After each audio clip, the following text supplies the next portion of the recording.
জানেন না আপনাদের জন্য বলে দিই, আমি যে প্রান্তিক প্রান্তিক বলছি, প্রান্তিক মানে কিন্তু অন্তিম স্টেশন নয়।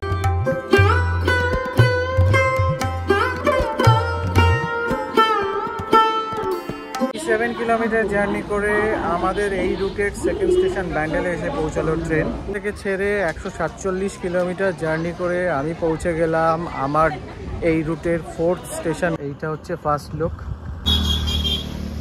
আমি দাঁড়িয়ে রয়েছি বোলপুর শান্তিনিকেতনের একটি হোমস্টেতে। এই হোমস্টেটার নাম হচ্ছে, আচ্ছা মাটনটা একটু খেয়ে দেখছি আমি, মাটনটা কিন্তু খুব ভালো খেতে। Good morning and welcome back to the channel. আমি কুন্তল আর আপনারা দেখছেন আমার চ্যানেল কুন্তলস ডায়েরি।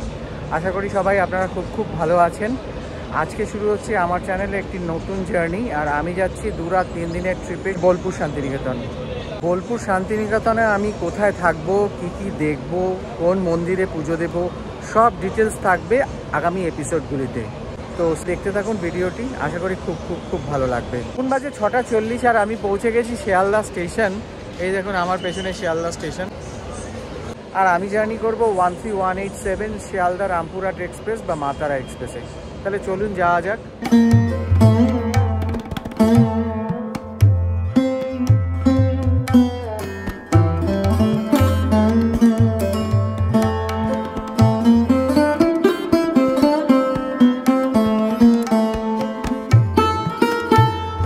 সকাল 7টা, আমি দাঁড়িয়ে আছি শিয়ালদা স্টেশনের 9 নম্বর প্ল্যাটফর্মে। 9 নম্বর প্ল্যাটফর্ম থেকে ছাড়বে 13187 মা তারা এক্সপ্রেস বা শিয়ালদা রামপুরহাট এক্সপ্রেস। এই ট্রেনে করে আমি যাব হচ্ছে প্রান্তিক স্টেশনে। এই ট্রেনটা ছাড়ার টাইম 7:20, আর আমি যেখানে নামবো অর্থাৎ প্রান্তিক স্টেশনে এটা পৌঁছানোর টাইম হচ্ছে 10:28।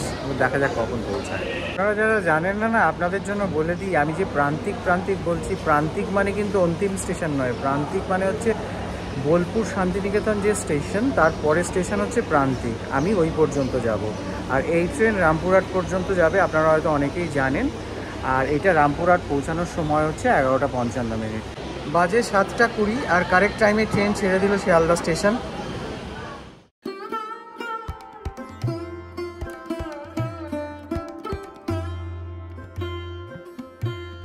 আপনাদের মা তারা এক্সপ্রেস সম্বন্ধে কিছু তথ্য দিয়ে দিই, যা আপনাদের আগামী দিনে এই রুটে যাত্রাতে হেল্পফুল হবে। আপনাদের আগেই জানিয়েছি এই ট্রেনটি 7:20 শিয়ালদা থেকে ছাড়ে, আর বোলপুর শান্তিনিকেতন পৌঁছানোর সময় এই ট্রেনটির সকাল 10:18। এই ট্রেনটি তারাপীঠ পৌঁছায় সকাল 11:12, আর সবশেষে রামপুরহাট পৌঁছায় সকাল 11:55। এই যাত্রাপথে এই ট্রেনটি কভার করে 226 কিলোমিটার্স, 4 ঘন্টা 35 মিনিট সময়। আর এই যাত্রাপথে এই ট্রেনটির ম্যাক্সিমাম স্পিড হলো 110 কিলোমিটার/আওয়ার। আপনারা যারা শান্তিনিকেতন, কঙ্কালীতলা বা তারাপীঠ 1 রাত 2 দিনের প্ল্যান করছেন বা করবেন, তাদের জন্য এই ট্রেনটি একটি খুব ভালো অপশন। তাছাড়া এই ট্রেনটি বিশেষভাবে তীর্থযাত্রীদের জন্য পরিচিত এবং জনপ্রিয়ও বটে।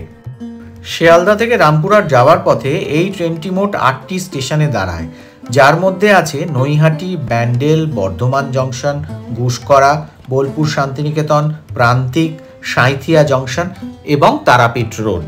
যদিও আমি নামব প্রান্তিক স্টেশনে, তবু সবকটি স্টেশন ডিটেলস আপনাদের সুবিধার্থে বলে দিলাম। রামপুরহাট পর্যন্ত এই ট্রেনের ভাড়া হলো সেকেন্ড সিটিংয়ে 105 টাকা, আর এসি চেয়ার কারে 375 টাকা। তাছাড়া প্রান্তিক পর্যন্ত এই ট্রেনের ভাড়া হলো সেকেন্ড সিটিংয়ে 85 টাকা, আর চেয়ার কারে 305 টাকা। এছাড়া এই ট্রেনে জেনারেল কামরাও আছে। অ্যাপ্রক্সিমেটলি 45 কিলোমিটার জার্নি করে চলে এলাম আমার রুটের প্রথম স্টেশন নৈহাটি। এটা নৈহাটির 5 নম্বর প্ল্যাটফর্ম। এই ট্রেনের এইখানের অ্যারাইভাল টাইম ছিল 7:54, আর এসে পৌঁছালো 7:57, মানে ট্রেন 3 মিনিট লেট। এখানে হল্ট টাইম হচ্ছে 2 মিনিট।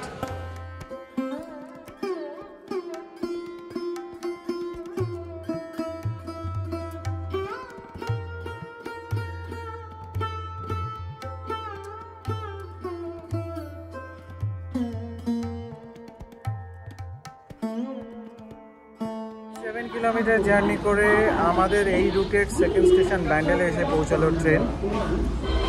ট্রেন অন টাইম আছে, 8:30 এখানে শিডিউল টাইম ছিল, 8:30 ঢুকিয়ে দিয়েছে। আর এটা ব্যান্ডেল স্টেশনের 1 নম্বর প্ল্যাটফর্ম।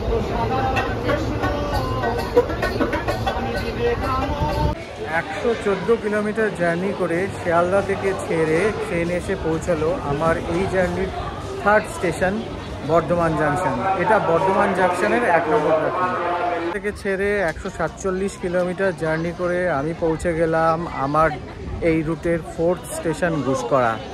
আর এখানে ট্রেন দাঁড়াবে 2 মিনিট, আর আমি দাঁড়িয়ে আছি ঘুষকরার 2 নম্বর প্ল্যাটফর্মে।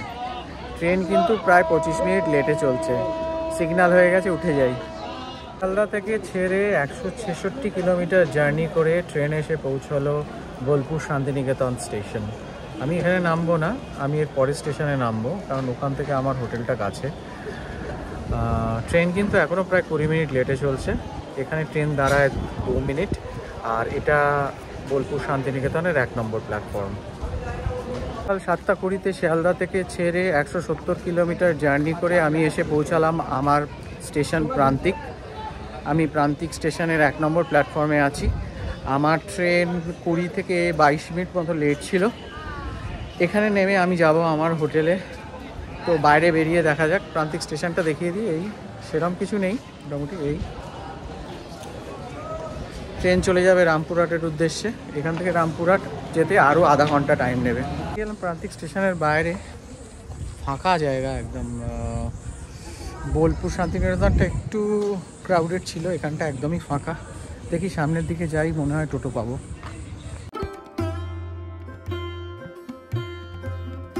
এখান থেকে আমি হেঁটে এলাম ওই 2 মিনিট মতো। এখানে টোটো স্ট্যান্ড আছে, এই টোটো স্ট্যান্ড থেকে আমি টোটো নিলাম। এখান থেকে টোটো ওই 70-80 টাকা মতো নেবে, আমার 80 টাকা নিচ্ছে, আমার হোটেলে পৌঁছে দেবে। আমার হোটেল বা হোমস্টে বুক করা আছে এখানে, যার নাম 16 আনা বাঙালি হেসেল শান্তিনিকেতন। টোটো চালক ভাইয়ের সাথে কথা বলে যেটা জানতে পারলাম, এখান থেকে যেতে ওই 10 মিনিট মতো সময় লাগবে।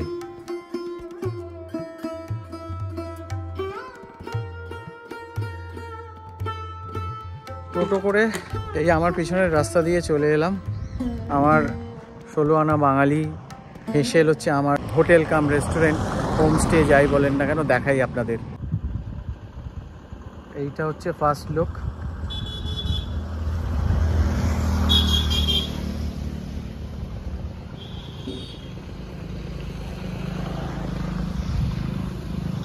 পরে আমি ঘুরিয়ে দেখাবো ভালো করে।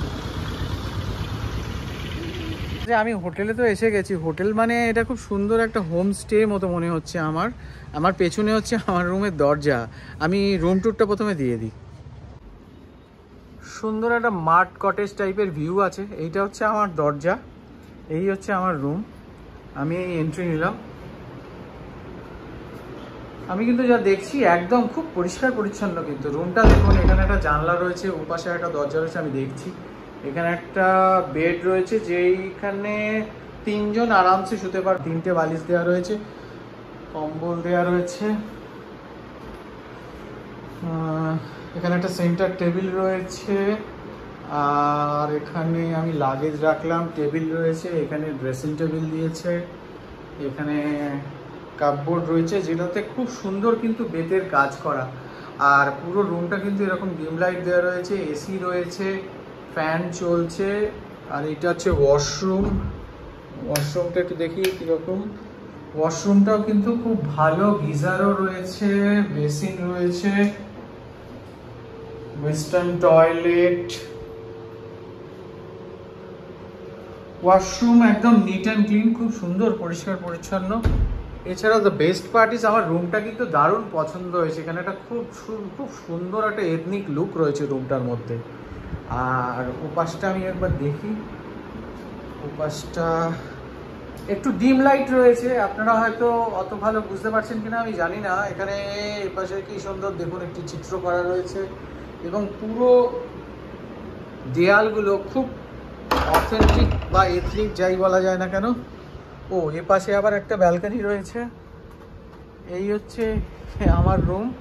এই আমি রুম থেকে বেরোলাম, এপাশে একটা ব্যালকনি, সবুজের প্রান্তর, পুরো ফাঁকা। একটু টেম্পারেচার রয়েছে এখন, মানে 36 এখন এই বীরভূমে। আর এপাশ দিয়ে বেরোলে এই তো রয়েছে, দারুণ সুন্দর। তো ওভারঅল আমার কিন্তু দারুণ লেগেছে, খুব সুন্দর। যে ওয়েলকাম ড্রিঙ্কস দিয়ে গেছে, মনে হচ্ছে এটা আম পান্না শরবত।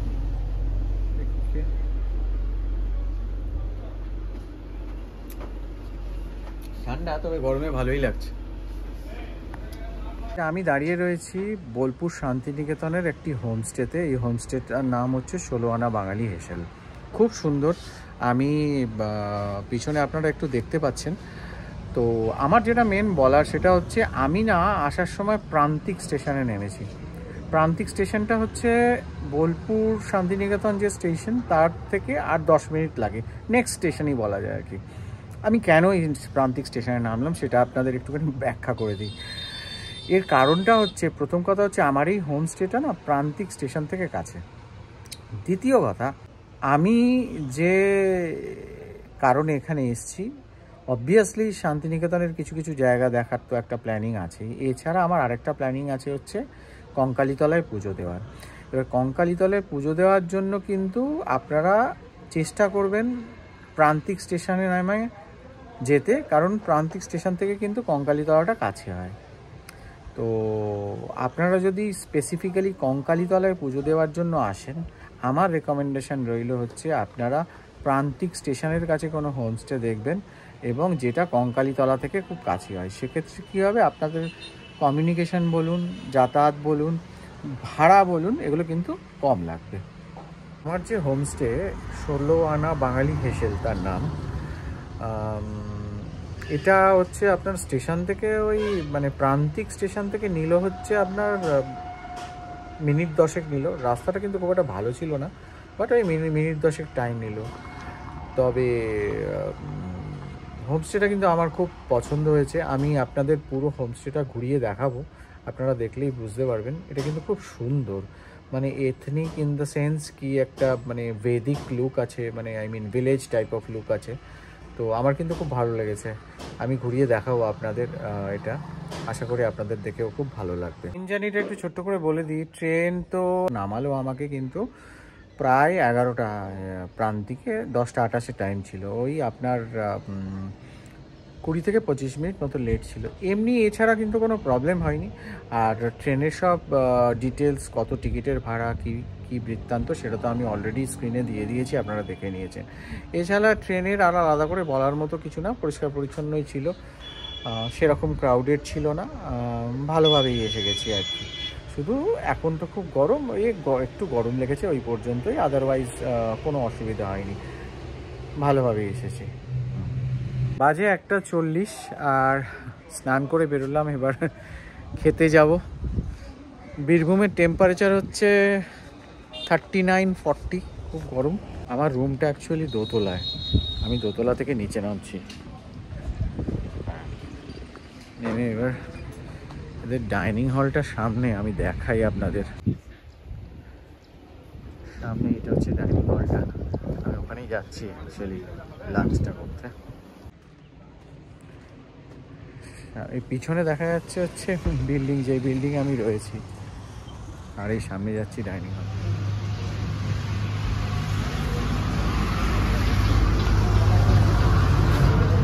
দুপুরবেলা ডাইনিং হলের ভিউটা একটু আপনাদের দেখাই আমি।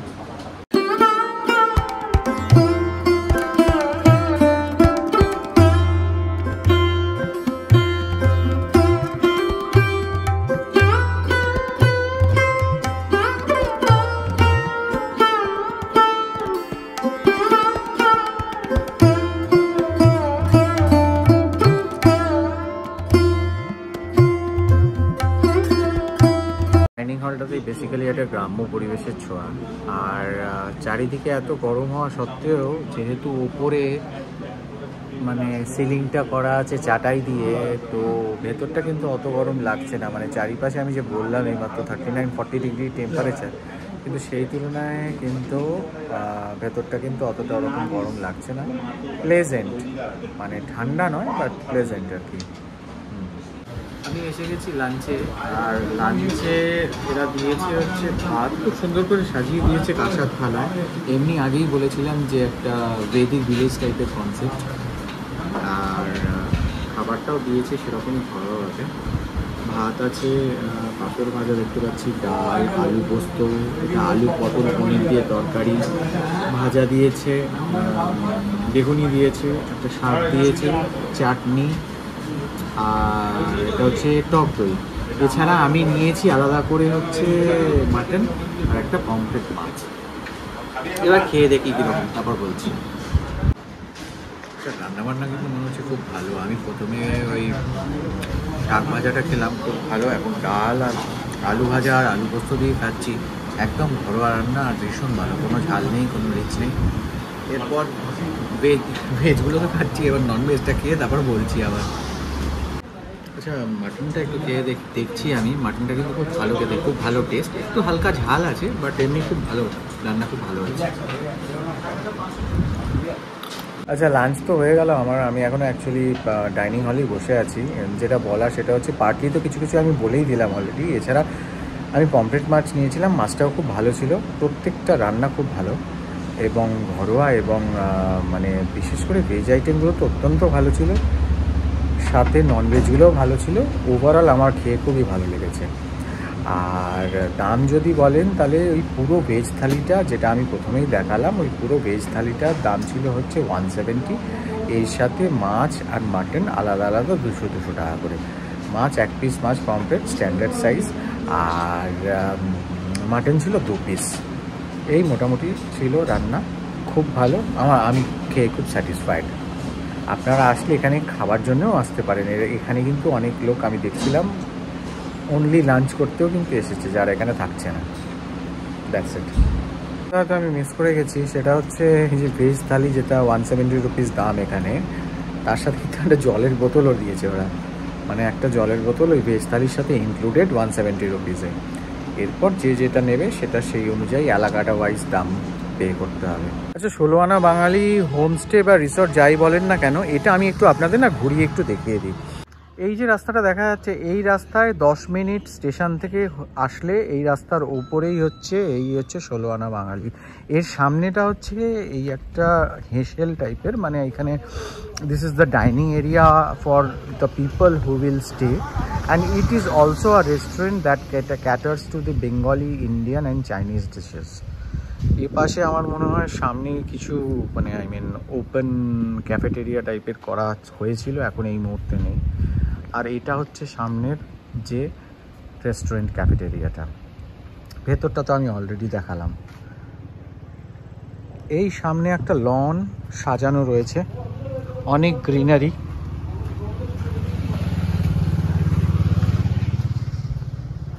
দেখুন, এখানে একটা দোলনা রয়েছে, এখানে সাজানো অনেক ফুলের বাগান টাইপের করা রয়েছে। এইটা হচ্ছে এরিয়া। আবার সামনে এই পাশে লন আমি দেখতে পাচ্ছি, লন রয়েছে একটা, ওখানেও দুটো টেন্ট টাইপের করা রয়েছে, ওখানে বসার জায়গা। এই যে বিল্ডিংটা, এই বিল্ডিংটাই হচ্ছে লিভিং স্পেস। মানে আমি যে রুমে রয়েছি, আমারটা হচ্ছে ওই ফার্স্ট ফ্লোরের লেফট হ্যান্ড সাইডেরটা। ফার্স্ট ফ্লোরে দুটো রুম রয়েছে, যেগুলো হচ্ছে টুইন শেয়ারিংয়ে। গ্রাউন্ড ফ্লোরে একটা রুম টুইন শেয়ারিংয়ে আছে, আর একটা হচ্ছে 4 অকুপেন্সিতে আছে। এই হচ্ছে এখানকার মোটামুটি করে, মানে খুব ছোটোর ওপর ছিমছাম, কিন্তু খুব সুন্দর। আমার তো খুবই ভালো লেগেছে।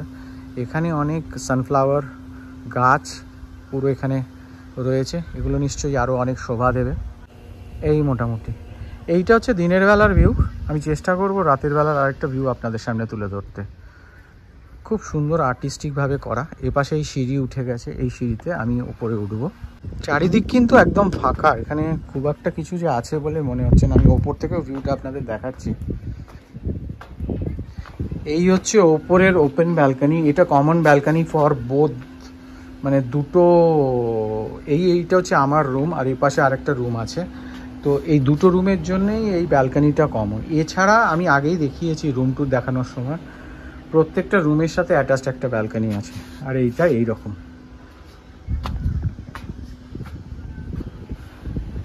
আপনাদের মোটের ওপর আমি মানে হোমস্টেটা এবং তার আশেপাশের পারিপার্শ্বিকটা পুরো ঘুরিয়ে দেখালাম।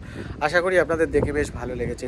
ছিমছামের ওপর খুব সুন্দর কিন্তু, এবং ঘরোয়া পরিবেশ, একটা মানে আভিজাত্যের ব্যাপার আছে খুব, কিন্তু আমাকে কিন্তু খুব আকৃষ্ট করেছে। প্রাইস ডিটেলসটা আমি নিশ্চয়ই জানাবো, সব ডিটেলসই জানিয়ে দেবো। আমার এই বোলপুর শান্তিনিকেতন সিরিজের প্রথম ব্লগটি আমি এখানেই শেষ করছি, আর বাড়াচ্ছি না। আমি সকাল থেকে দেখানোর চেষ্টা করেছি এবং প্রত্যেকটা ডিটেলস তুলে ধরেছি, কিভাবে আমি কলকাতা থেকে বোলপুর শান্তিনিকেতন এসে পৌঁছালাম এবং তারপর হোটেলে এসে উঠলাম এবং হোটেলের খানিকটা পর্ব অফ দ্য ডে। তো আশা করি আপনাদের খুব ভালো লেগেছে এবং অবশ্যই উপযোগী মনে হয়েছে। ভালো লেগে থাকলে একটি লাইক এবং কমেন্ট অবশ্যই করবেন, ভিডিওটি যতটা সম্ভব শেয়ার করবেন। আর আমার চ্যানেলে যদি নতুন হয়ে থাকেন তাহলে আমার রিকোয়েস্ট রইল আমার চ্যানেলটি সাবস্ক্রাইব করে আমার পাশে থাকবেন। সবাই সুস্থ থাকবেন, ভালো থাকবেন। আজকের জন্য আসি, আবার দেখা হবে পরবর্তী পর্বে।